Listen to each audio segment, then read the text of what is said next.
গীতি গন্ধপুষ্প নম গণেশায় দিগঞ্চদেবতাগণে ভূর্ম ওম নম গণেশায় নম সর্ববিঘ্ন বিনাশায় সর্বমঙ্গল হিত। হ্যালো এভরিওয়ান, সকলকে ইন্দুস লাইফস্টাইলে ওয়েলকাম।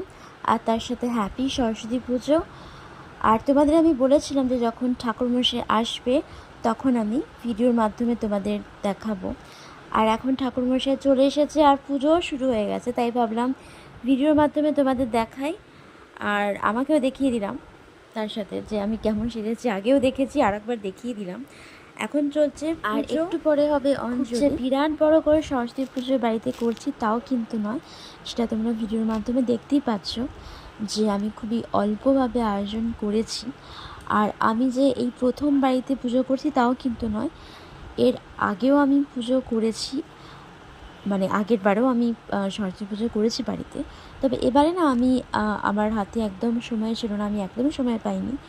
আর পুজো আমি বন্ধ করতে পারবো না, পুজো তো করতেই হবে, তাই অল্প সময়ের মধ্যে খুবই অল্পভাবে আমি পুজোর আয়োজন করেছি। আর এখন যেহেতু অঞ্জলি হবে, অঞ্জলির সময় তো ভিডিও করতে পারবো না। ওই যে বললাম যে আমি যেহেতু একা একা ভিডিও করি, তাই অঞ্জলি হওয়ার আগে তোমাদের ভিডিওর মাধ্যমে দেখিয়ে দিলাম যে পুজো হচ্ছে। আর আজকের মতো ব্লগটা এটুকুনি থাকলো। ভালো লাগলে অবশ্যই কমেন্টের মাধ্যমে জানিও। নেক্সট দিন আরও সুন্দর কোনো ব্লগ নিয়ে আমি চলে আসবো। তার আগে সবাই ভালো থেকো, সুস্থ থেকো, টাটা।